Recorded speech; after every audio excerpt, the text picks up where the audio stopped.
Bienvenue à toutes et à tous dans ce nouvel épisode de podcast. Aujourd'hui, nous allons parler d'un sujet puissant, souvent difficile, mais essentiel pour réussir dans n'importe quel domaine, la discipline. Beaucoup de personnes pensent que le succès dépend uniquement du talent, de la motivation ou de la chance. Pourtant, lorsqu'on observe les personnes qui accomplissent de grandes choses, on découvre un point commun, elles sont disciplinées. La discipline, c'est cette capacité à continuer d'avancer même lorsque l'envie disparaît. C'est faire ce qu'il faut faire, même quand personne ne regarde, même quand c'est difficile, même quand on est fatigué.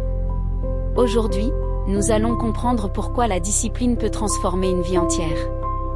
Partie 1, la motivation est temporaire, la discipline est durable. Nous avons tous déjà ressenti une énorme motivation après avoir regardé une vidéo inspirante ou entendu un discours puissant. On se dit, cette fois, je vais changer. Mais quelques jours plus tard, l'énergie diminue. Les anciennes habitudes reviennent. Et beaucoup abandonnent. Pourquoi ? Parce que la motivation est une émotion. Et les émotions changent constamment. La discipline, au contraire, ne dépend pas des émotions. Elle dépend des décisions. Une personne disciplinée ne travaille pas seulement lorsqu'elle est motivée. Elle travaille aussi lorsqu'elle est fatiguée, stressée ou découragée. C'est précisément ce qui crée la différence entre ceux qui rêvent et ceux qui accomplissent. Partie 2, les petites habitudes créent les grandes réussites. Le succès n'apparaît pas en une nuit. Il se construit à travers de petites actions répétées chaque jour. Lire quelques pages quotidiennement. Faire du sport régulièrement. Se réveiller à l'heure prévue. Respecter ses engagements. Éviter les distractions inutiles. Ces petites habitudes peuvent sembler insignifiantes sur le moment. Pourtant, avec le temps, elles produisent des résultats incroyables. Imaginez 2 personnes. La première améliore sa vie de seulement 1% chaque jour. La seconde reporte toujours ses efforts à demain. Après plusieurs mois, l'écart entre les deux devient énorme. La discipline fonctionne comme un investissement. Les résultats sont parfois invisibles au début, mais ils finissent toujours par apparaître. Partie 3, le plus grand ennemi, la procrastination. La procrastination détruit plus de rêves que l'échec lui-même. Combien de projets ont été abandonnés avant même d'avoir commencé ? Combien de personnes attendent le bon moment ? La vérité, c'est que le moment parfait n'existe pas. Plus on attend, plus la peur grandit. La discipline consiste justement à agir malgré l'inconfort. Même une petite action vaut mieux qu'une grande intention jamais réalisée. Vous n'avez pas besoin d'être parfait pour commencer. Vous avez simplement besoin de commencer. Partie 4, la discipline forge le caractère. La discipline ne transforme pas seulement les résultats. Elle transforme aussi la personne. Chaque fois que vous respectez une promesse envers vous-même, votre confiance grandit.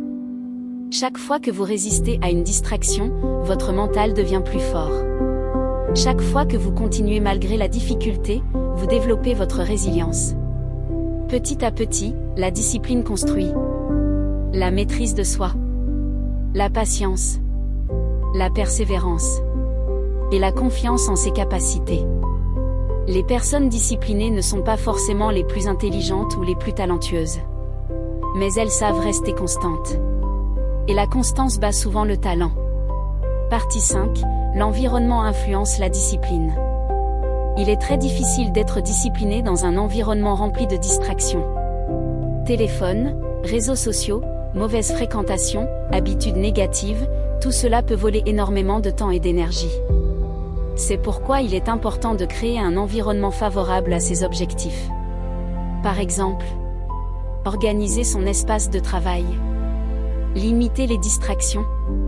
Fréquenter des personnes ambitieuses. Établir une routine claire. Dormir correctement. Et protéger son temps. Votre environnement peut soit soutenir votre discipline, soit la détruire. Partie 6, la douleur de la discipline ou la douleur du regret. La discipline est parfois difficile. Se lever tôt est difficile. Travailler quand on est fatigué est difficile. Rester concentré est difficile. Mais il existe une autre douleur encore plus lourde, le regret. Le regret de ne pas avoir essayé. Le regret d'avoir abandonné trop tôt. Le regret d'avoir perdu du temps. La discipline demande un effort temporaire. Le regret peut durer toute une vie. Partie 7. Comment développer la discipline? La discipline n'apparaît pas du jour au lendemain. Elle se construit progressivement. Voici quelques conseils simples. 1. Commencez petit. Ne cherchez pas à changer toute votre vie en une journée. Commencez par de petites habitudes simples et réalistes. 2. Créez une routine. Les routines réduisent les hésitations et facilitent les bonnes habitudes. 3. Éliminez les distractions. Moins vous êtes distrait, plus il devient facile de rester concentré. 4. Acceptez l'inconfort. La croissance personnelle demande parfois des sacrifices. 5. Être constant. Même les petits progrès comptent lorsqu'ils sont répétés chaque jour. Pour finir, la discipline est l'une des qualités les plus puissantes qu'une personne puisse développer. Elle permet de continuer quand la motivation disparaît. Elle transforme les habitudes. Elle construit le caractère. Et surtout, elle rapproche progressivement des objectifs et des rêves. N'attendez pas d'avoir envie d'agir. Agissez, même lorsque c'est difficile. Car au final, ce ne sont pas les intentions qui changent une vie, ce sont les actions répétées avec constance.